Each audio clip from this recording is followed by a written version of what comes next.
que es de ese mismo docente, del doctor Silvio Zúñiga. Okay. Pero aquí en Honduras insisten, ¿verdad?, en hacer esto para las defensas de las ternas, que pues ustedes les va a tocar ternar tanto en sexto, algunos docentes les van a hacer ternas, en quinto es bien raro, entonces en quinto no, pero en cirugía sí, sí las hacen como que defiendan una historia con su marcha. Sexto, algunos docentes les van a pedir, les van a hacer como una mini terna, por así decirlo, y las ternas de internado. Entonces es bien importante que ustedes lo dominen. Igual, como les digo, es bien subjetivo, les voy a ir diciendo como según el servicio, cómo se maneja, porque recuerden que ustedes van a rotar por ginecología, pediatría, cirugía, medicina interna, y cada una de ellas maneja un poco diferente la marcha. Entonces igual les voy a ir dando esos tips. Pues si esto es algo que separó el doctor Silvio Zúñiga para ayudar en el diagnóstico de masas, ¿ok? Entonces la marcha diagnóstica inicialmente estaba dirigida para facilitar el diagnóstico diferencial de las marchas, de las masas, ¿ok? Pero se ha ido modificando para que pueda ser utilizada para cualquier patología. Entonces, no importa, ¿verdad? Básicamente cómo se los enseñan, como está en ese libro, es la forma correcta de hacerlo. Entonces, ustedes tienen que aprender la forma correcta. Claro, ya dependiendo del docente, ustedes tienen que ir ajustándose, pero la forma correcta es esta, ¿ok? Bien, la marcha diagnóstica consta como tal de 9 apartados que ustedes tienen que redactar. Vamos a empezar con el inicio, que es como la parte más importante de la marcha diagnóstica, que es el punto de partida. La marcha diagnóstica, pues es eso, una marcha, ¿verdad? Vamos caminando por diferentes caminos, vamos tomando uno en vez de otros, vamos descartando otros caminos, ¿verdad? Otras posibilidades hasta llegar a un diagnóstico. Entonces, obviamente hay que saber dónde pararnos para iniciar. Entonces, el punto de partida es la parte más importante. ¿Qué es el punto de partida? Básicamente es un síndrome, un signo o un síntoma que nosotros elegimos basado en nuestro paciente para poder realizar diagnósticos diferenciales. Por ejemplo, imaginemos que ustedes tienen un paciente, vamos a poner, permítanme, alguien se quiere meter. Vamos a poner un paciente que viene digamos que viene con una historia de edema bilateral de miembros inferiores, ascendente, que es depresible, ¿verdad? Con fobia, que es frío, que no tiene cambios de color, que los bordes son lustrosos y que se acompaña, digamos, de disnea progresiva y se acompaña de disnea paroxística nocturna, ortopnea, y al examen físico ustedes le ven una incrementación yugular por ahí. ¿Okay? Entonces digamos que yo vengo y soy maje y agarro el edema como punto de partida. ¿Okay? Porque es un muy mal punto de partida, ya les voy a explicar por qué luego. Pero agarro el edema como punto de partida. Entonces vengo yo y toda mi marcha diagnóstica se va a basar en el edema. ¿Ok? Se va a basar en el edema. Entonces, ustedes básicamente todo lo que van a desarrollar tiene que ir en base a ese edema y tienen que pensar en todos los posibles diagnósticos diferenciales del edema. Entonces, ustedes dirían, bueno, ¿qué cosas me pueden dar edema?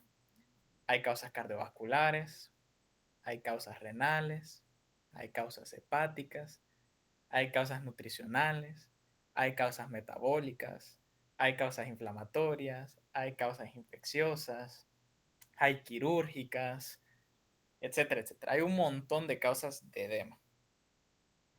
Entonces, el mejor punto de partida es aquel que tiene menos posibles diagnósticos diferenciales. Si ustedes agarran edema, hay miles de cosas que les pueden dar edema. Si ustedes agarran disnea, hay miles de cosas que les pueden dar disnea. Si ustedes agarran fiebre, ahí todo les puede dar fiebre, entonces es un muy mal punto de partida. Si ustedes agarran dolor, muy mal punto de partida porque muchas cosas les dan dolor. Entonces, básicamente ustedes tienen que elegir un punto de partida que tenga pocos diagnósticos diferenciales, pocas etiologías. Entonces, por eso todas estas que yo les acabo de decir son muy malos puntos de partida. Fiebre, dolor, edema, disnea, palidez, fatiga, astenia, todo eso son malos puntos de partida porque tienen miles y miles y miles de diagnósticos diferenciales. ¿Ok? Lo mejor para agarrar como punto de partida son los síndromes. Un síndrome, ustedes ya saben que es un conjunto, ¿verdad?, de signos y síntomas que corresponden a la misma fisiopatología, pero a etiologías diferentes. Entonces, los síndromes tienen relativamente pocos diagnósticos diferenciales. Si no les dejan agarrar un síndrome, porque en cuarto año no les dejan usar síndromes como puntos de partida, lo siguiente mejor sería agarrar un signo. ¿Ok? Por ejemplo, que ustedes agarren un soplo diastólico mitral, por ejemplo, un soplo diastólico mitral. Entonces ustedes solo tienen que pensar, bueno, ¿qué cosas me pueden dar un soplo diastólico mitral? ¿Verdad? Mucho más fácil, tiene pocos diagnósticos diferenciales. Por ejemplo, si ustedes agarran, vaya, ¿qué otro síndrome? Sibilancias, por ejemplo. ¿Qué cosas me pueden dar sibilancias? Si ustedes agarran como punto de partida crépitos basales bilaterales, ¿qué cosas me pueden dar crépitos basales bilaterales? Entonces tienen que agarrar un punto de partida que tenga pocos diagnósticos diferenciales, ¿ok? Entonces el punto de partida es la parte más importante, saber elegir uno bueno, ¿ok? Y uno que les permita diferenciar bien una causa de la otra, ¿ok? Entonces va en este orden el mejor punto de partida. Síndrome, signo y síntoma. Ahora, esos son algunos síndromes comunes, ¿verdad? Que ustedes tienen que dominar y saber, ¿verdad? Como cuáles son las manifestaciones clínicas de cada uno. Solo se los puse ahí rapidito, ¿verdad? Por ejemplo, en la parte cardiovascular, los más importantes son el síndrome coronario agudo y la insuficiencia cardíaca. En la parte digestiva, ¿verdad? Aparato digestivo, lo más importantes son el abdomen agudo, el síndrome esofágico, obstrucción mecánica intestinal, etcétera, etcétera. Entonces, todos estos son síndromes, ¿verdad? Que deberían como buscar o saber qué cosas corresponden a ese síndrome para poder utilizarlo como punto de partida. Entonces, pongamos un ejemplo. Digamos que yo tengo un paciente, vamos, uno que dominen ya los dos laboratorios. Pongámosle, vaya, un síndrome de condensación pulmonar. ¿Cuáles son las características que definen al síndrome de condensación pulmonar? Básicamente estos pacientes tienen disnea y al examen físico se les encuentra un foco pulmonar en el que tenemos matidez, ¿verdad? Matidez, alteraciones del murmullo vesicular y puede haber crépitos también. ¿Qué patologías corresponden al síndrome de condensación pulmonar? Tenemos 4. Tenemos las neumonías, las atelectasias, los cánceres pulmonares y los infartos. Entonces, como pueden ver, los síndromes tienen pocas etiologías. Del síndrome de condensación pulmonar hay 4 etiologías. Entonces, es un muy buen punto de partida. Por ejemplo, el sangrado digestivo alto. Este es uno que ya dominan los dos laboratorios. Entonces, el sangrado digestivo alto. ¿Cuáles son los síntomas que caracterizan al sangrado digestivo alto? A ver, contesten ahí. Melena. Si no voy a llamar así por nombre. Hematemesis, melena. Hematemesis y melena. Hematemesis y melena corresponden a sangrado digestivo alto. Entonces, si ustedes ponen como punto de partida sangrado digestivo alto, tiene pocos diagnósticos diferenciales, ¿verdad? Bueno, relativamente en comparación a otros. Tenemos las úlceras pépticas, las gastropatías erosivas, tenemos la enfermedad varicosa del hígado, ¿verdad? Por la hipertensión portal, tenemos el desgarro de Mallory Weiss, tenemos los cánceres, etcétera, etcétera. Entonces, los síndromes son los mejores puntos de partida. Ahora, los de Lab 2, mis alumnos de Lab 2, sí pueden agarrar síndromes como sus puntos de partida en las marchas que tienen que hacer para las historias. A mis alumnos de Lab 1, que me tienen que presentar una semanal a partir de ahora, del paciente que vayamos a ver, solo van a poder utilizar síntomas porque así aprenden más. Y en 4.1 así son, igual solo síntomas les permite. Entonces, ni modo, valieron. Les toca hacerlo a partir de síntomas. Bien, entonces el mejor punto de partida es el que tenga menos diagnósticos diferenciales. Entonces piensen bien qué punto de partida van a agarrar. Siguiente. Lo otro es la demostración del punto de partida. Aquí literal ustedes solo escriben demostración del punto de partida y escriben cómo van a demostrar que el paciente tiene eso que ustedes pusieron. Puede ser por anamnesis, puede ser por examen físico o puede ser por ambos. El libro de este Silvio Zúñiga dice que ustedes pueden incluso poner aquí exámenes laboratoriales y poner exámenes de imagen, pero en ningún lado les van a permitir que hagan eso. O sea, en ninguna terna les van a permitir que ustedes utilicen exámenes laboratoriales o exámenes de imagen. Entonces se tienen que basar únicamente en la clínica, en anamnesis y examen físico. Entonces, por ejemplo, sigamos con este paciente que tenía edema. Digamos que este paciente con edema, ¿verdad? ¿El edema lo puedo demostrar por medio de la anamnesis? Sí, porque el paciente me puede decir que se le hinchó las piernas. Entonces yo puedo poner anamnesis. ¿Y lo puedo demostrar por examen físico? Sí, también porque yo lo puedo ver, lo puedo palpar, lo puedo tocar, puedo demostrar que tiene la fobia. Entonces, puedo demostrarlo por examen físico. Entonces yo pondría demostración del punto de partida y escribiría anamnesis y examen físico. ¿Okay? Así tal cual, con estas palabras así. No es que escribiría toda la anamnesis y todo el examen físico, no.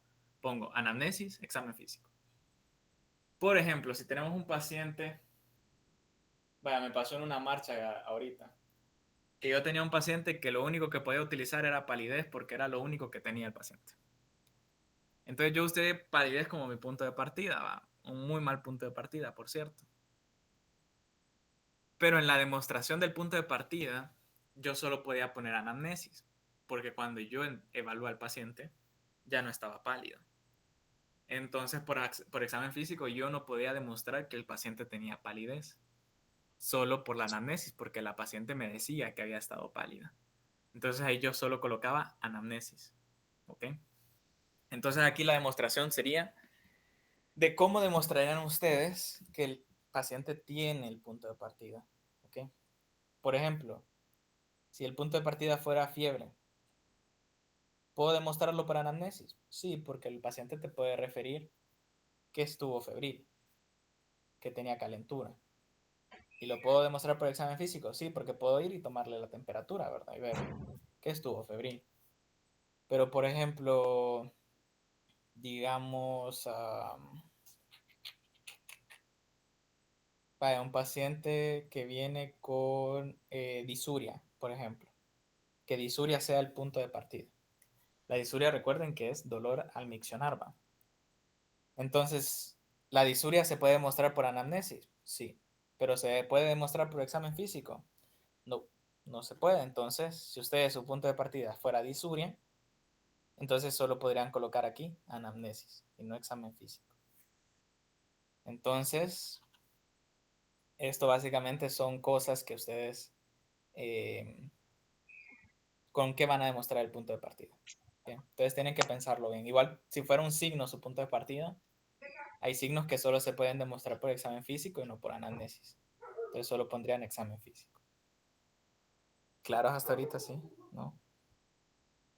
¿O alguna pregunta hasta ahora? Muy bien, gracias. Okay. Bien, luego vamos a la evolución. La evolución son dos posibles evoluciones, ¿verdad? De cada patología, aguda o crónica. ¿Okay?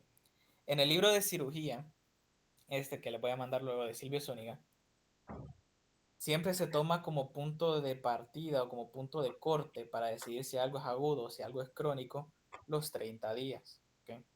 Entonces, si tenemos un paciente con dolor de 15 días, es una evolución aguda. Si tenemos un paciente con un dolor de 20 días, es agudo. Si tenemos un paciente con un dolor de 5 días, es agudo. Pero si ya tenemos un paciente con dolor de 2 meses, 3 meses, 35 días, 36 días, todo eso es crónico. Entonces se agarra 30 días para decidir si algo es agudo o si algo es crónico. Solo hay una patología en la que nosotros podemos decir, en el que utilizamos otros valores de corte, que es la diarrea, ¿verdad? Que la diarrea menos de 2 semanas es agudo, de 2 a 4 semanas es subagudo y arriba de 4 semanas es crónico. ¿Okay? Entonces en la diarrea ahí sí se toma estos como puntos para decidir si es agudo o crónico, pero en el resto de patologías, masas, dolores, disnea, se utilizan los 30 días. ¿Ok?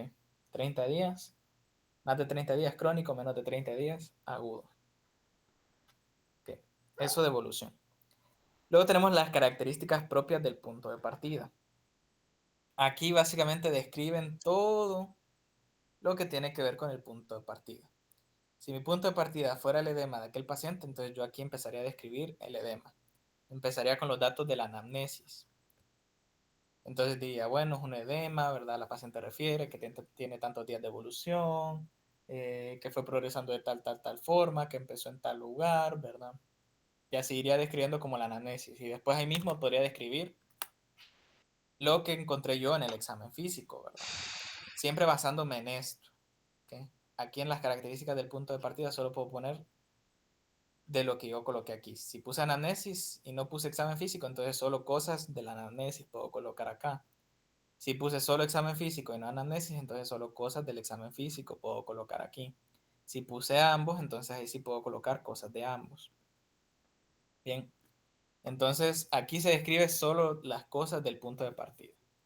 Entonces, por ejemplo, si tenemos este edema, yo pondría edema de 10 días de evolución, que apareció en región maleolar de forma bilateral, ¿verdad? Ya ha ido ascendiendo, actualmente se encuentra ya a nivel de rodillas. La paciente describe, ¿verdad?, que tiene fobia positivo, que es frío, que no es doloroso, que no tiene cambios de color, ¿verdad? Que los bordes son brillosos. Y así después pondría ahí yo en el examen físico encuentro que si tiene la fobia positivo y pondría así no de tanto, ¿verdad? O grado 1, grado 2, grado 3 y así. Entonces las características del punto de partida. Si agarro un síndrome, por ejemplo, como mi punto de partida, entonces describo todo lo que tenga que ver con ese síndrome. Por ejemplo, si yo agarro eh, insuficiencia cardíaca, entonces pues, empezaría a describir todos los criterios de Framingham que tenga mi paciente, ¿verdad? Tanto de examen físico como de anamnesis. ¿Ok? Entonces, aquí se coloca solo lo del punto de partida. Ya en síntomas y signos acompañantes, aquí ustedes colocan, solo enlistan, ¿verdad? Aquí no tienen que describir nada. Solo enlistan todos los síntomas y signos acompañantes que tenga el paciente desde el inicio de la enfermedad actual. Ahora, por ejemplo, si este edema, yo les dije que se acompañaba de disnea paroxística nocturna, de ortopnea y que tenía ingurgitación yugular, entonces yo solo enumero aquí. Disnea paroxística nocturna, ortopnea, ingurgitación yugular. Y se acabó. ¿Okay? Solo es una lista de signos y síntomas acompañantes que aparecieron desde el inicio de la enfermedad actual. Pero aquí es donde como que discrepan algunos docentes. Por ejemplo, el doctor del CID, yo sé que él pide, ¿verdad? Que creo que solo Scarlett la lleva con él ahorita. Él pide que pongan los signos y síntomas negativos, los que el paciente niega también. Pero el libro dice explícitamente que solo se ponen los positivos, o sea, los que sí tiene el paciente. Entonces ustedes pongan solo los positivos. Si les dicen que de dónde sacaron eso, les dicen que del libro, porque el libro es la única literatura de la que se pueden basar ustedes. Entonces solo se colocan los positivos, ¿ok? Los que el paciente tenga. Eso básicamente. Y no se describen, ¿ok? No se describen, solo se colocan. Y hay docentes de pediatría, cuando lleven pediatría, que exigen que pongan todo lo que el paciente ha presentado desde que empezó el cuadro actual, aunque no tengan que ver nada con la enfermedad. ¿Okay? Por ejemplo, si el paciente viene por una herida, ¿verdad?, abierta en miembro inferior izquierdo, pero le empezó, digamos, una rinitis alérgica, ustedes tienen que poner ahí los síntomas y signos de la rinitis alérgica también, según esos docentes de pediatría, ¿verdad? pero el libro dice solo aquellos que cortejan al punto de partida, o sea, que acompañan al punto de partida. Entonces, yo seguiría más lo que dice el libro y solo ante esos docentes que les exigen cosas específicas como modificarlo. Pero entonces aquí solo es una lista de síntomas y signos positivos que ustedes hayan encontrado en el paciente que acompañen al punto de partida. ¿Okay? Luego viene los antecedentes de importancia. Este apartado a veces puede no estar, en especial en pacientes más jóvenes, que los pacientes más jóvenes no tienen muchos antecedentes de importancia. Pero ya en pacientes adultos, usualmente todos tienen antecedentes, entonces aquí es el apartado para colocarlos. Y solo se listan, ¿verdad? Igual se pone eh, el diagnóstico, desde cuándo, el tratamiento y la adherencia al tratamiento. Esas son las 4 cosas que interesan de los antecedentes. ¿Okay? El antecedente, desde cuándo lo tiene, el tratamiento y la adherencia al tratamiento. Y luego tenemos la localización, ¿okay? La localización del punto de partida. Ahora, recuerden que yo les explicaba que la marcha diagnóstica se hizo para cirugía, que es para cirugía. Y en cirugía solo hay dolor y masas, no hay nada más. Entonces, para dolor y masas, la parte de localización está bastante clara, pero ya en otras patologías es un poco más difícil. Para dolor y masas, ¿verdad? Que igual se lo voy a explicar. Tenemos 3 tipos de localización que nosotros tenemos que especificar. Tenemos localización topográfica, localización por planos y localización anatómica. Ahora, localización topográfica tiene que ver con ciertas márgenes o divisiones que nosotros hacemos en diferentes partes del cuerpo. Por ejemplo, en el abdomen. En el abdomen nosotros tenemos una división de 9 cuadrantes. Entonces, en caso de tener dolor o alguna masa en el abdomen, tenemos que describir topográficamente en qué cuadrante se encuentra. Si está en hipocondrio derecho, si está en hipocondrio izquierdo, si está en epigastrio, en mesogastrio, en flanco derecho, flanco izquierdo, fosa ilíaca derecha, fosa ilíaca izquierda, hipogastrio, ¿verdad? Entonces, en el abdomen, esta sería la topografía. Por ejemplo, si tenemos una masa o dolor en el tórax, ¿verdad? El tórax usa las líneas, línea medio clavicular, tal espacio intercostal, línea medio axilar, tal espacio intercostal, línea paraesternal, ¿verdad? Así. Entonces en el tórax tenemos las líneas, ¿ok? Línea paraesternal, línea medio clavicular, línea medio axilar, línea axilar anterior, y así ustedes van describiendo y lo describen en base a también el espacio intercostal. Entonces eso es describir topográficamente. En el cuello sería con los triángulos del cuello, ¿verdad? En las extremidades sería brazo, antebrazo, mano, ¿verdad? Y en relación a los carpos, a las falanges. En la piel miembro inferior sería muslo, pierna, ¿verdad? Y, y pie, y basado también en los tarsos, metatarsos, y así. Y la cabeza, pues, tenemos los huesos, ¿verdad? Si es en la región parietal, occipital, temporal, frontal, así. Eso es localizar topográficamente. Claro, esto de aquí solo aplica a esas 2 patologías. O lesiones de piel también, a veces también, pues, también son válidas y heridas. Lesiones de piel, heridas, masas y dolores, ¿ok? Son los que nosotros podemos utilizar esta localización topográfica. La localización por planos es exclusiva para masas, ¿ok? Básicamente esto es lo que se refiere si es un plano superficial o si es un plano profundo. Por ejemplo, otra vez, si ustedes tienen una masa en el abdomen, ¿cómo saber si esa masa se encuentra en un plano superficial, por ejemplo, en piel o tejido subcutáneo? Si se encuentra en un plano parietal, o sea, en el propio músculo de la pared abdominal, o si se encuentra peritoneal, o sea, bien profundo, ¿verdad? En un plano profundo.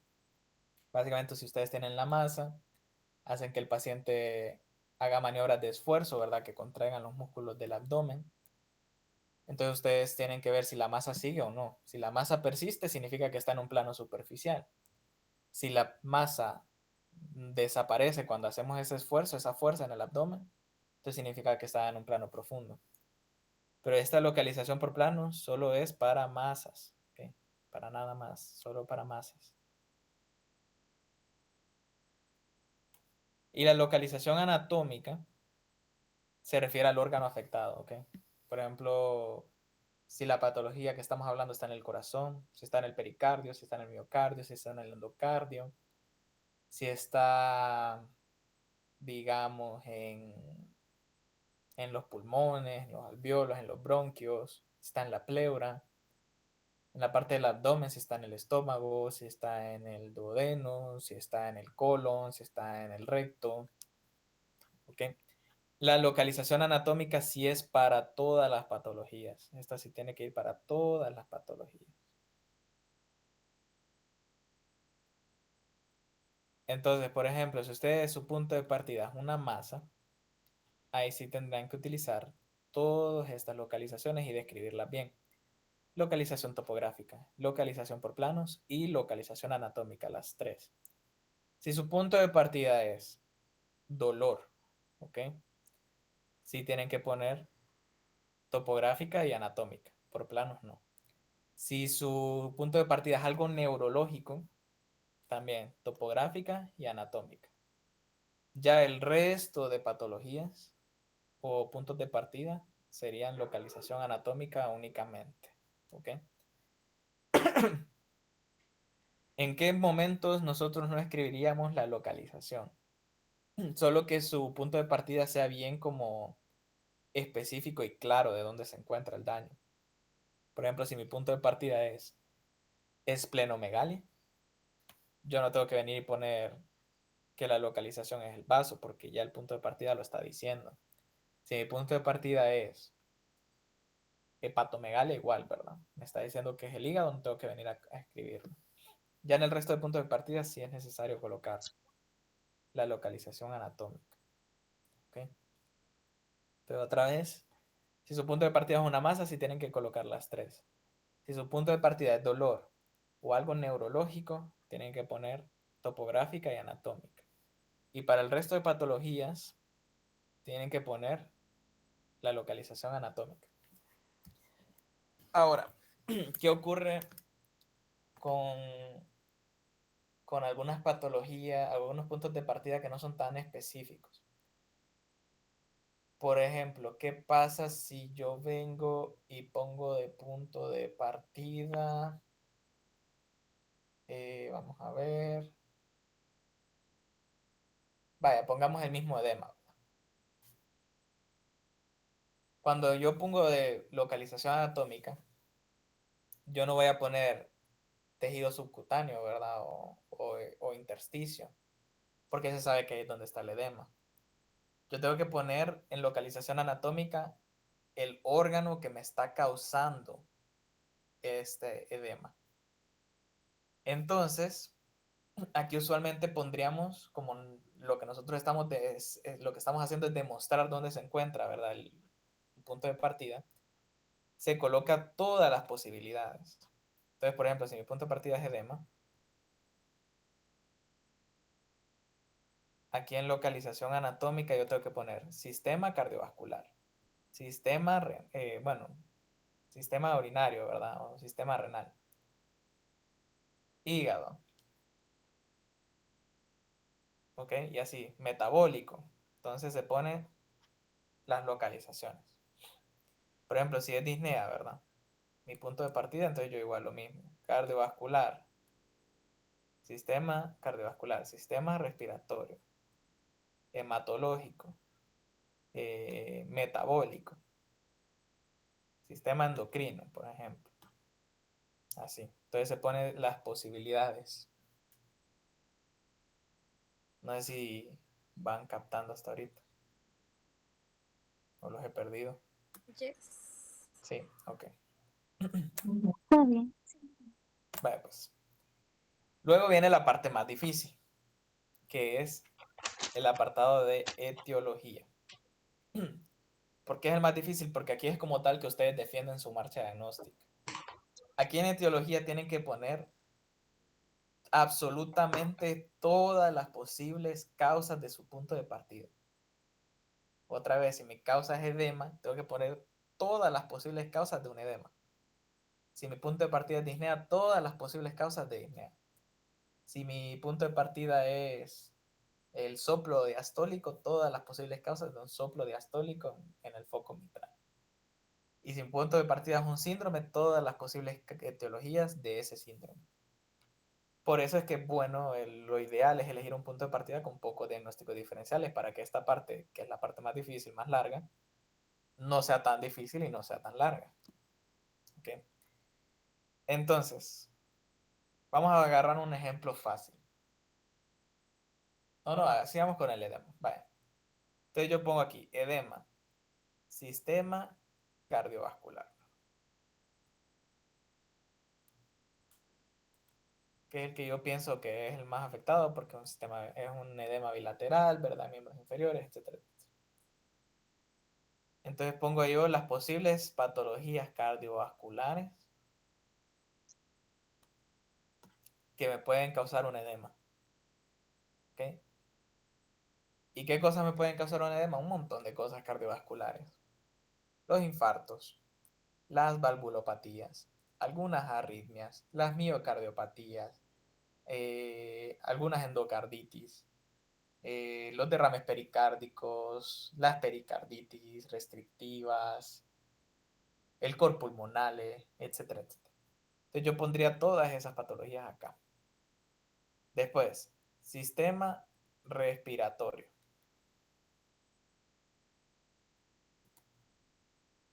Sí, bueno, sí, sí te puede dar edema el sistema respiratorio. Con la hipertensión pulmonar. Entonces, causas de hipertensión pulmonar pondríamos acá. Por ejemplo, EPOC. Y ya EPOC, la verdad. Después, sistema renal, por ejemplo. Entonces pondríamos insuficiencia renal, ¿verdad? Enfermedad renal crónica, síndrome nefrótico. ¿Okay? Después, hepatopatía, ¿verdad? Hepatopatía, si pondríamos acá, cirrosis, insuficiencia hepática aguda, insuficiencia hepática crónica, y así todas las posibles causas de desnutrición, ¿verdad? Causas metabólicas, embarazo, etcétera, etcétera. Entonces, todas las posibles causas de un edema se escriben. Y aquí es donde ustedes empiezan a descartar y decir, ¿por qué no es esto? ¿Por qué no es esto? ¿Por qué es esto? ¿Por qué no es esto? ¿Y por qué creo que es esto? Entonces ustedes empiezan, ¿verdad? ¿Y cómo lo defendemos? Es la pregunta que les puse aquí. ¿Cómo se defienden? Primero, ustedes tienen que diferenciar utilizando únicamente el punto de partida. Entonces, por ejemplo, yo empiezo con las causas del hígado, por ejemplo, hepáticas, las causas hepáticas del edema. Entonces vengo y digo, bueno, yo no creo que sea una causa hepática porque el edema en las causas hepáticas usualmente aparece, ¿verdad? La región abdominal, no es ascendente ni descendente, ¿verdad? No sigue una progresión así tan clara. Usualmente, digamos que este tenía como 10 días de evolución, había dicho, ¿verdad? Usualmente son más crónicas, eh, así, por ejemplo. Después me voy, por ejemplo, a las causas inflamatorias. Digo, no creo que sea una causa inflamatoria porque esas suelen ser más asimétricas, tienen cambios de color, ¿verdad? Pueden ser dolorosas, hay calor al tacto y pues el edema de mi paciente es tal y tal y tal, entonces no concuerdan, por lo tanto yo descarto causas inflamatorias. Después me voy a causas renales. Bueno, el edema renal usualmente aparece periorbitario, ¿verdad? Tiene predominio de horario matutino, es descendente y pues mi edema no concuerda, ¿verdad? Entonces yo descarto causas renales. Y así sucesivamente. Entonces ustedes van descartando. Ya, por ejemplo, las causas respiratorias, el EPOC, el cor pulmonale, me da un edema similar al de las otras causas cardiovasculares. Entonces yo vengo, bueno, Este no lo puedo descartar completamente. Todas las causas cardiovasculares tampoco las puedo descartar completamente. Entonces, ¿a qué paso ahora? Paso a epidemiología. Con mis datos epidemiológicos puedo descartar, por ejemplo, mi paciente es joven, digamos que es un paciente relativamente joven, y el EPOC usualmente aparece ya a los 50, 70 años, entonces realmente no concuerda mucho. Después me voy a síntomas y signos acompañantes. Entonces yo digo, bueno, mi paciente, por ejemplo, no tiene ictericia, entonces causas hepáticas lo puedo descartar completamente. No ha tenido liguria, no ha tenido hematuria, no ha tenido palidez, entonces renal lo puedo descartar. Eh, no ha tenido tos, digamos, ¿verdad? Y si le pega tos de vez en cuando es seca, no es productiva, entonces causas respiratorias las puedo descartar. Entonces me quedo aquí en causas cardíacas. Entonces yo empiezo a decir, bueno, de las causas cardíacas, ¿cuál es la más probable? Igual me baso en los síntomas y signos acompañantes. Por ejemplo, valvulopatía. Digo, bueno, mi paciente no tiene ningún soplo, entonces puedo descartar valvulopatías. Digamos de infarto, mi paciente no ha tenido dolor precordial, entonces lo descarto. Digamos, arritmias al auscultar el corazón se escucha regularmente irregular, entonces puedo descartar la arritmia. Y digamos que tiene un antecedente, ¿verdad? Porque tenemos que irnos antecedentes después. Y veo, bueno, mi paciente es un paciente que ha sido hipertenso, eh, digamos, por 10 años, con muy mala adherencia al tratamiento. Al tomarle la presión tenía una presión de 150, 90. Entonces veo que hay como este antecedente. Entonces yo puedo decir, bueno, el edema de mi paciente es por insuficiencia cardíaca secundaria a hipertensión arterial no controlada. Entonces yo puedo llegar así a mi diagnóstico. Entonces esta es la parte más difícil de la marcha como tal, porque aquí es donde a ustedes les toca defenderse. Entonces agarran su punto de partida y ponen todas las posibles etiologías y tienen que ir descartando utilizando las características propias del punto de partida, la epidemiología, los síntomas y signos acompañantes y los antecedentes de importancia para poder descartar unas y quedarse con algunas, ¿ok? Hay puntos de partida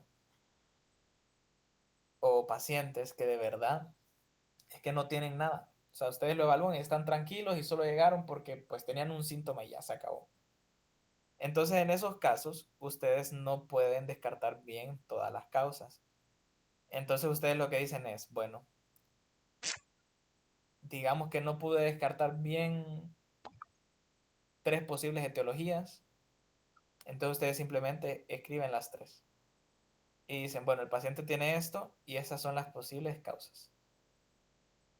Lo importante es como reducir las posibilidades lo más posible, aunque no lleguen a solo una posibilidad, sino que se queden como en 3 posibilidades, 4 posibilidades, 5 posibilidades.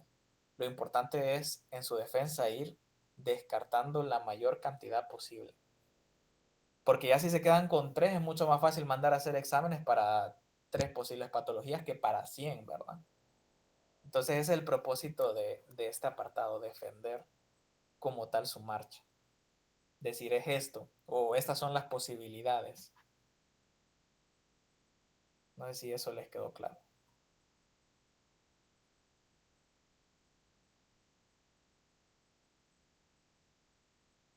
Sí. Por eso lo mejor es un síndrome. ¿Okay? Por eso lo mejor es un síndrome. Porque el síndrome tiene pocas etiologías. Y las diferencias son bien marcadas. Entonces agarrar un síndrome es lo mejor. Entonces ustedes en sus ternas agarren síndromes. En las que les toca hacer ahorita a los de Lab 2 agarren síndromes. Y los de Lab 1 pues valieron, les toca agarrar síntomas. Y luego viene la parte del diagnóstico final. ¿Okay? Esta es la forma en la que se debería escribir los diagnósticos finales. No solo se coloca, por ejemplo, la patología que que ustedes estaban defendiendo, sino que se colocan todos los diagnósticos que ustedes encuentran en al hacer la historia clínica al paciente. El paciente les puede venir por un balazo, ¿verdad?, en el hombro, y ese es su diagnóstico, ¿verdad? Herida de arma de fuego en hombro derecho, por ejemplo. Pero no solo se coloca eso como diagnóstico final, es lo primero que van a poner, ¿verdad?, como número uno. Pero siempre se debe colocar todos los otros diagnósticos que el paciente tenga. Si es hipertenso, ¿verdad?, se coloca. Si tiene diabetes mellitus, se coloca. Si tiene enfermedad renal crónica, se coloca. Si ustedes, por ejemplo, no llegaron al diagnóstico etiológico, pero sí identificaron el síndrome, entonces pueden escribir síndrome ictérico obstructivo, por ejemplo, o síndrome anémico, o síndrome de insuficiencia cardíaca. Y lo que se hace en este caso es que se coloca aquí abajo las posibilidades. Entonces, por ejemplo, síndrome ictérico obstructivo, entonces ustedes vienen y ponen, por ejemplo, coledocolitiasis. Después ponen colangitis. Y después ponen, por ejemplo, cáncer de cabeza de páncreas, algo así, ¿entienden? Entonces se pone el síndrome y se ponen las posibilidades que ustedes, que les hayan quedado de las que no pudieron descartar. ¿Ok? Entonces se pone el síndrome y se coloca las posibilidades en las que ustedes de verdad no pudieron descartar a pura clínica, entonces necesitan un examen laboratorial para poder hallar la causa. Entonces, así, después se colocan los otros diagnósticos que tiene el paciente. Pero aquí en semiología les piden que lo escriban así. ¿Okay? Bueno, algunos docentes, ¿verdad? No sé con quién la llevan, pero hay docentes que así lo piden. Entonces ponen el diagnóstico sindrómico. ¿A qué síndrome pertenece lo que tiene el paciente? Diagnóstico anatómico, que aquí es lo mismo que escribieron en localización, pero ya no todas las posibilidades, sino con la que se quedaron. Y el diagnóstico etiológico. ¿Ok? Entonces, por ejemplo, en este edema, digamos, diagnóstico sindrómico, entonces yo pondría insuficiencia cardíaca congestiva. Diagnóstico anatómico, yo pondría corazón, por decir algo, o sistema cardiovascular. Y en diagnóstico etiológico, ahí pondría insuficiencia cardíaca secundaria a hipertensión arterial.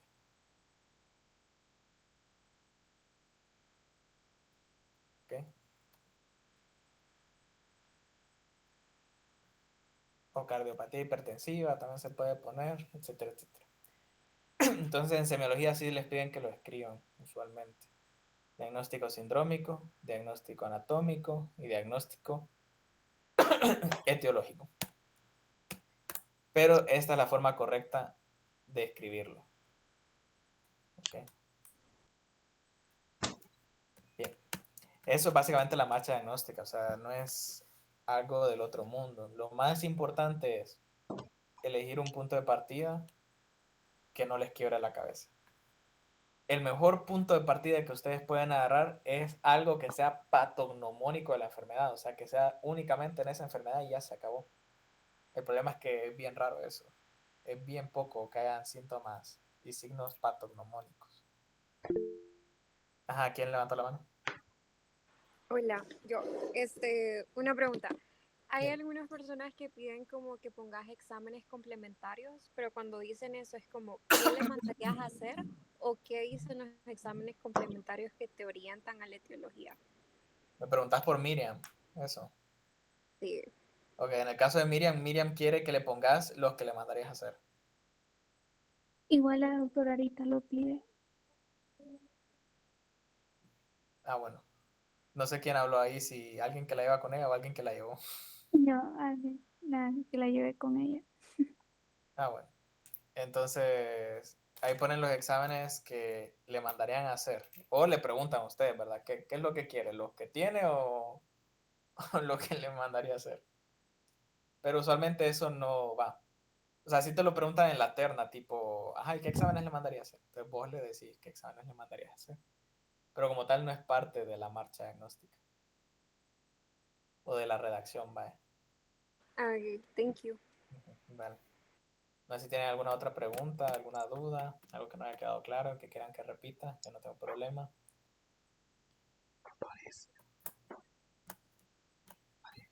Les voy a mandar el libro igual. ¿A quién levanta la mano? Yo solo tengo una duda. Si en un Digo, dado caso el diagnóstico no se puede confirmar, tan solo con la clínica, ¿cómo se hace? es lo que les mencionaba aquí, de que, por ejemplo, si vos no puedes decir exactamente qué es, entonces tenés que colocar las posibilidades. Aquí en la teología entonces no podrías defender completamente, dirías, esto de aquí no lo puedo descartar completamente, ocupo exámenes, otros exámenes para confirmar o descartar. Porque es que es mentira que todo lo puedes encontrar con pura clínica. Por ejemplo, incluso vaya, en cosas tan básicas como fiebre, vos nunca vas a saber la causa de una fiebre, por ejemplo, que no encontré foco de infección sin exámenes, es mentira. O por ejemplo, en sangrado digestivo, es mentira que puedes encontrar la causa, tenés que hacer una endoscopía para saber qué es lo que lo causa. Vos puedes poner como sospecha de, pero no puedes poner como diagnóstico confirmatorio. Entonces,